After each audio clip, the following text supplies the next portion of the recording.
Halo guys, apa kabar kalian? Semoga kalian selalu sehat dan selalu dalam lindungan Tuhan.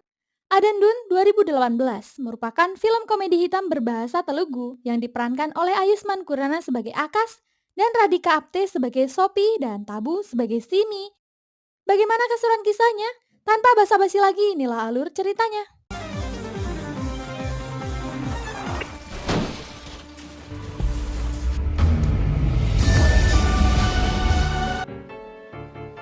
Ini adalah Akas, seorang pianis hebat yang berpura-pura buta untuk meningkatkan fokus dan keterampilan pianonya. Saat sedang asyik bermain piano, tiba-tiba pianonya rusak sehingga Akas pun pergi mencari piano.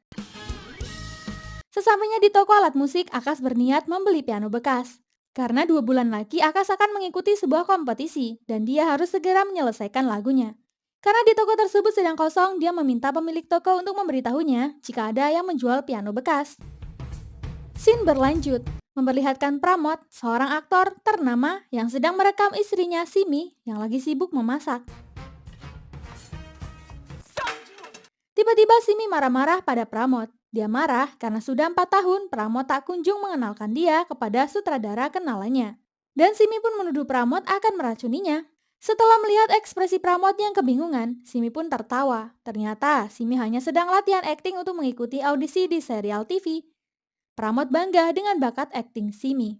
Kalau ini adalah Sophie. Sophie yang melaju tak sengaja menabrak Akas. Untungnya Akas baik-baik saja. Dan dari sinilah mereka saling mengenal satu sama lain. Saat sedang mengobrol, Akas memberitahu Sophie bahwa hobinya adalah bermain piano. Sophie terkejut dan tanpa berpikir panjang, Sophie langsung membawa Arun ke restoran ayahnya. Saat Akas mulai mencoba memainkan piano, ayah Sophie mendengarnya pun merasa terkesan. Franco memberikan kesempatan pada Akas untuk berlatih setiap hari di sana dan menghibur pelanggan dengan musiknya. Scene berlanjut. Saat Sophie mengantar Akas pulang, dia bertanya apa yang terjadi dengan mata Akas. Akas menjelaskan bahwa 14 tahun yang lalu sebuah bola kriket mengenai matanya dan merusak saraf optiknya. Sesampainya di rumah, Akas melepas lensa dan melihat Sophie pergi. Hal itu dipergoki Tinku, sehingga Tinku mulai mencurigainya. Lanjut cerita, keesokan harinya Akas memutuskan untuk melepas lensanya. Dia terpesona melihat kecantikan Sophie. Tapi Sophie yang melihat mata Akas nampak normal, sempat merasa curiga. Akas berusaha meyakinkan Sophie kembali bahwa dia benar-benar buta. Hari demi hari Akas memainkan lagunya di restoran Sophie. Banyak orang yang menyukai lagunya, dan restoran pun menjadi ramai. Akas dan Sophie semakin akrab, bahkan mereka saling jatuh cinta dan berpacaran. Pramod yang merupakan sahabat ayah Sophie juga sering mengunjungi restoran. Di sana, Pramod memuji keahlian Akas dalam memainkan piano. Ia mengundang Akas ke rumahnya untuk melakukan konser pribadi di hari anniversary dengan Simi. Lanjut cerita, saat di rumah, Pramod memberitahu Simi bahwa dia akan pergi keluar kota untuk memeriksa properti. Simi kesal karena besok adalah hari anniversary mereka. Namun Pramod menjelaskan dia akan pergi pagi dan akan sampai pada malam hari. Jadi mereka bisa merayakan anniversary mereka. Simi tak tahu sebenarnya Pramod telah mempersiapkan kejutan untuknya. Keesokan harinya Akas akhirnya pergi ke rumah Pramod. Sesampainya di sana Simi memberitahu bahwa Pramod sedang tidak ada di rumahnya. Namun mengetahui bahwa Akas seorang pianis buta yang telah disewa Pramod untuknya, Simi pun mempersilahkan masuk. Saat mulai memainkan piano, Akas terkejut melihat seorang tergeletak bersimbah darah. Karena penasaran, Akas pun pura-pura ke toilet untuk memeriksanya. Namun saat di toilet, Akas bertemu dengan seorang pria bernama Manohar. Ternyata sebelum terbunuh, Pramod yang pura-pura pergi, pulang kembali dan memergoki istrinya berselingkuh dengan Manohar. Manohar panik dan langsung menghabisi Pramod. Sambil bermain piano, Akas melihat mereka berdua membersihkan rumah dan memasukkan Pramod ke dalam tas lalu Manohar membawanya pergi. Lanjut cerita, Akas merasa bingung melihat kejadian tersebut. Ia meminta seseorang untuk memanggilkannya bajai dan mengantarnya ke kantor polisi. Namun, setibanya di sana, saat dia mau melaporkan kasus pembunuhan, tiba-tiba Manohar datang. Ternyata Manohar adalah seorang inspektur polisi. Akas pun beralih melaporkan kucingnya yang hilang. Manohar yang curiga dengan Akash berniat membantu Akash mencari kucingnya yang hilang. Saat di rumah Akash, Manohar menginterogasi Akash dan ia menggeledah semua isi rumah Akash. Coffee.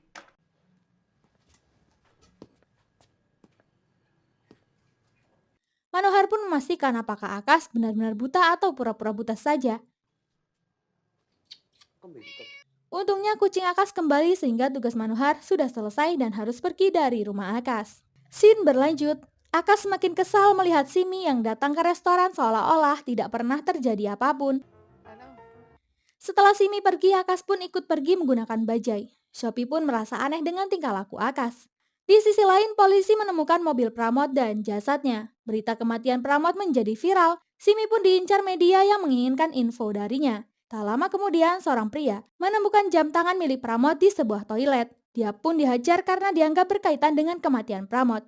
Dani, putri sematawayang Pramod, meyakini bahwa itu adalah jam milik ayahnya karena dia sendiri yang memberikan jam tersebut untuk kado ayahnya.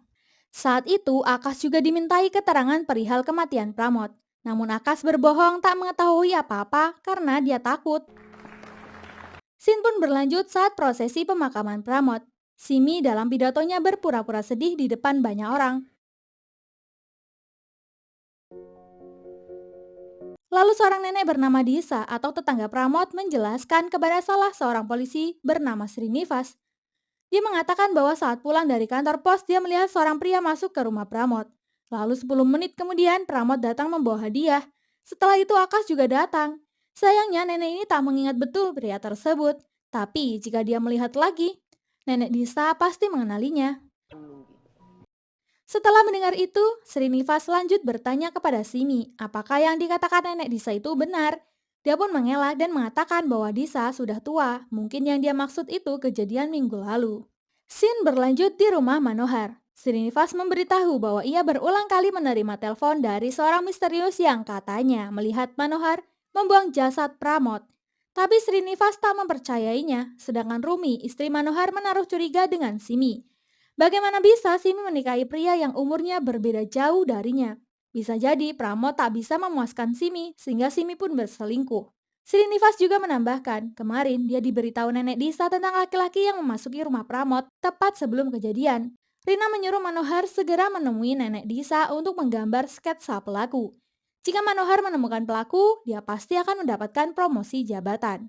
Sementara itu, Sophie menemui Akash karena dia kesal dengan Akash sudah 2 hari cuek terhadapnya. Akash meminta maaf padanya dan memintanya untuk menemuinya di rumah setelah dia selesai mengajari Dani bermain piano. Di saat yang sama, Simi mengeluhkan kepalanya yang pusing. Dia meminta Dani membelikannya obat di apotik. Setelah memastikan Dina pergi, Simi menemui nenek Disa.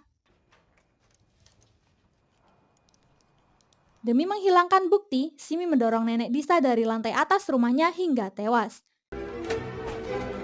Kebetulan Akash sudah sampai dan melihat kejadian tersebut, namun dia masih pura-pura tak melihatnya karena kejadian itu Akash tak jadi les dan segera pulang. Sesampainya di rumah, Akash menelpon Shopee dan memintanya untuk datang ke rumahnya. Tingku yang penasaran iseng merekam Akash di dapur.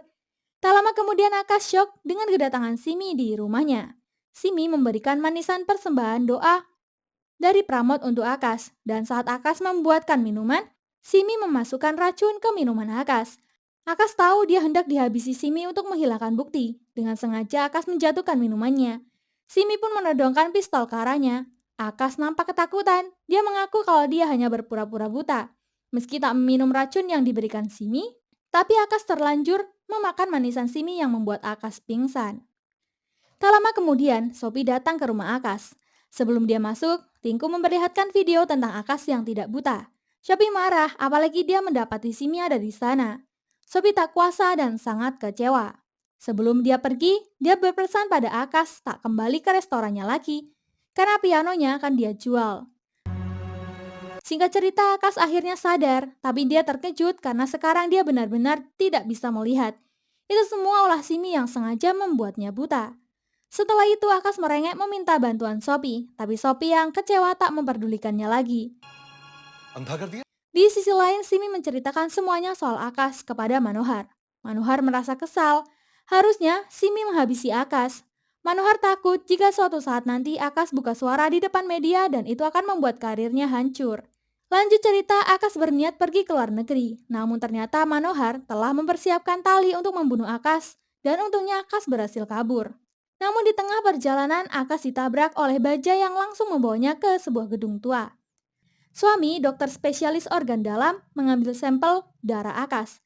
Sialnya mereka bertiga ini adalah komplotan penjahat pedagang organ manusia dan mengetahui dua ginjalnya akan diambil, Akas berkata, "Tolong jangan lakukan ini, aku akan memberi kalian 1 crore. Aku bersumpah demi tato Dewa Siwa di lenganmu, Murali." Itu membuat Murali merasa Akas adalah titisan dewa.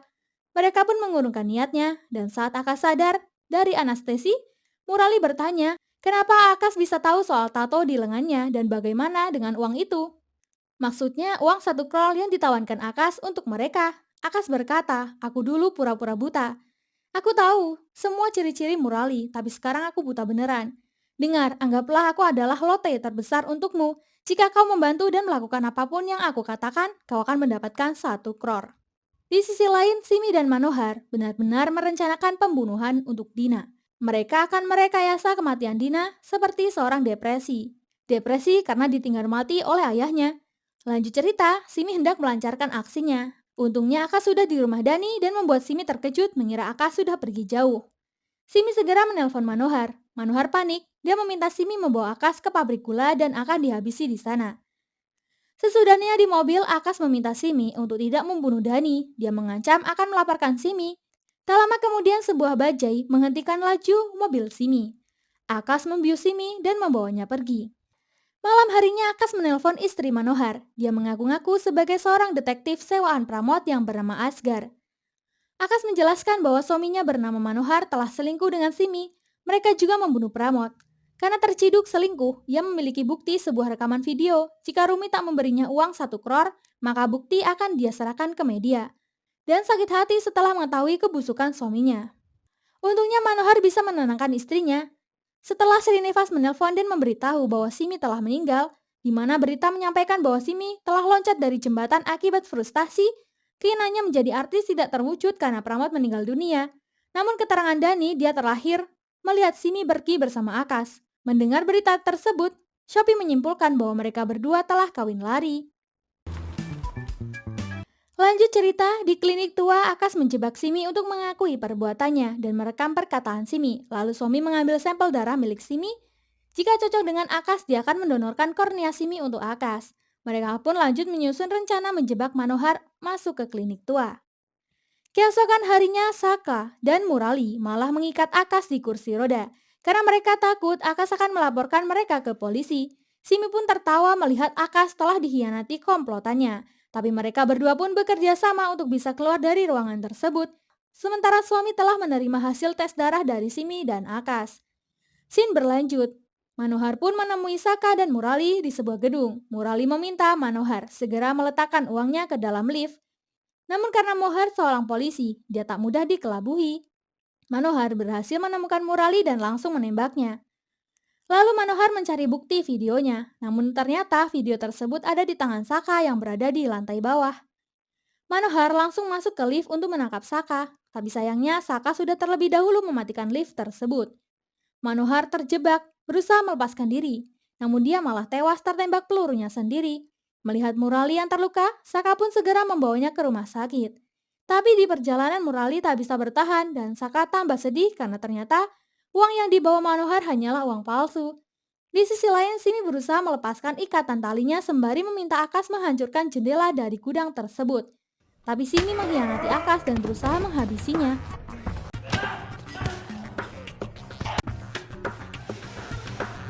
Tak lama suami akhirnya datang. Simi emosi dan mencoba menghabisi suami. Untungnya Akas berhasil menyelamatkan suami, sehingga suami berhasil membius Simi. Lanjut cerita, suami membawa Akas dan Simi keluar. Suami berniat untuk menjual liver milik Simi kepada orang kaya raya yang anaknya membutuhkan donor liver. Karena Akas salah menolongnya, suami berjanji akan mendonorkan mata Simi untuk Akas agar bisa melihat lagi. Karena kebetulan Simi dan Akas punya darah yang cocok. Tak lama kemudian Simi yang tersadar mulai meminta tolong. Saat suami mengecek keadaan Simi, ia malah ditusuk oleh Simi. Lalu Simi mengambil kendali mobil. Di tengah perjalanan, Akas pun meminta suami agar tak membunuh Simi. Lalu Simi pun menyuruh Akas turun dari mobil. Akas pun baru menyadari bahwa yang di sampingnya bukan suami, melainkan Simi. Namun Simi yang tadinya merasa iba pada Akas, berbalik dan berniat menabrak Akas. Namun sayangnya, ada petani yang hendak menembak kelinci. Namun tembakan petani tersebut meleset dan mengenai mobil Simi, hingga Simi pun tewas dalam ledakan itu. 2 tahun setelah kejadian itu, Aka sudah di luar negeri dan sering mendatangi panggung ke panggung. Sophie mendengar melodi piano khas milik Akas. Sophie kesal, ia memberi selamat pada Akas karena sudah berhasil menipu semua orang dan berpura-pura buta. Akas selalu meminta waktu untuk menjelaskan semuanya, hingga Akas pun menceritakan semuanya soal alasan dia pura-pura buta, dan akhirnya dia buta beneran. Dia juga menceritakan mengenai penyelesaian kasus Manohar Simi yang dia ungkap kepada Dani. Sophie menyayangkan hal itu. Seharusnya Akas setuju dan menerima donor mata dari suami agar Akas bisa melihat lagi. Tapi Akas sendiri sudah merasa bahagia dengan keadaannya, meskipun ia tak bisa melihat lagi. Dan film pun berakhir. Terima kasih buat kalian yang sudah support channel ini. Jangan lupa tinggalkan like dan saran kalian di kolom komentar. Sampai jumpa di alur cerita berikutnya. Terima kasih.